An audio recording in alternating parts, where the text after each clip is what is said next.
Gramophone magazine, their May issue explores the way recording has transformed the means by which new music reaches new listeners and how the latest technology is offering composers more opportunities than ever before. You're in the middle of recording your third disc for Champs Hill, and which I just recorded on, which was very enjoyable. The first couple got really fantastic reviews, obviously. Do you find that recording is something that's affected your career? I think so, yes. For me, it's an incredibly enjoyable process. The first CD I did, I was kind of astounded by the amount of care everybody took over it, and it was like this kind of massive affirmation of the point of composing, you know. And it was really wonderful, and I got some of the best performances in my work I've ever heard. I think it does make a difference now. I was told, just think of it as like a expensive business card, your first CD. But yes, I mean, I don't know whether it's done anything directly to further my career, but I think it certainly kind of spread awareness of my work, and it was definitely worth the effort. Actually, I have since directly got a commission because of my second CD, and if it wasn't for the CD, I wouldn't have it. So it's starting to have a really concrete effect. Certainly for composers, from a career point of view, to have professional recordings is such a bonus.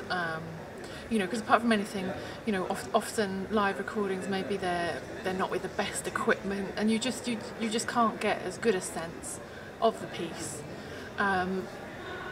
You know, if it's not recorded really well, and of course live performance is obviously still the best, but having a professional quality CD is the closest thing you can get, I think. And I think it makes such a difference to the power of the piece coming across.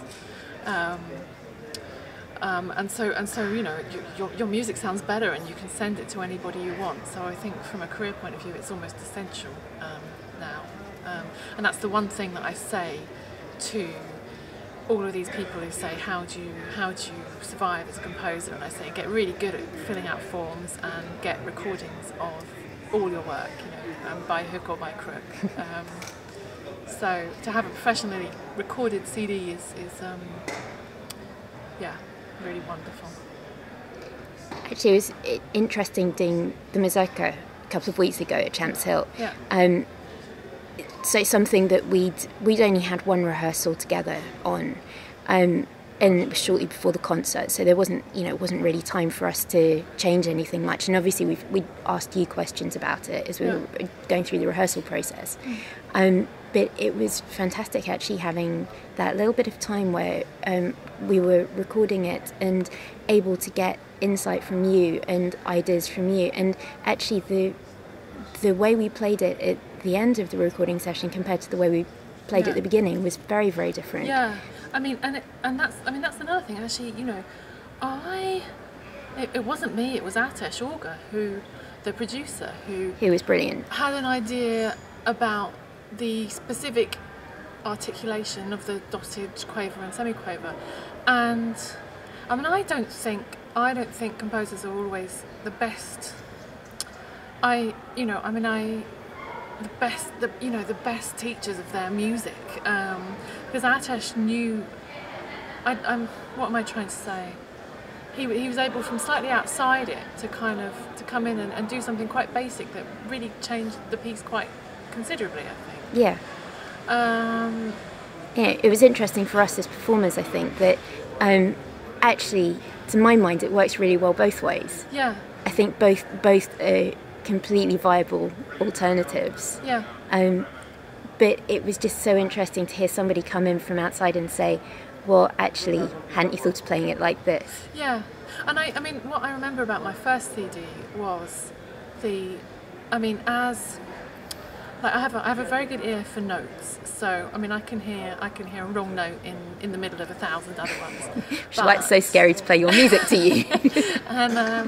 And you know, Atesh is often amazed by this. But what I'm amazed about Atesh is his ear for. I think because I've written the notes, I almost become kind of deafened to other things by paying attention to these notes. So his ear for phrasing and for sound quality and for articulation is far better than mine. And I mean, obviously that's really lucky, because I'm sure it's not the case. That's not the relationship that every composer will have with their producer. But that's really wonderful, and I love that aspect of it. Actually, it makes me feel my I don't know. I can't think of the right way to say it, but I really enjoy watching other people interpret my music, and yeah. I think it's an entirely wonderful experience.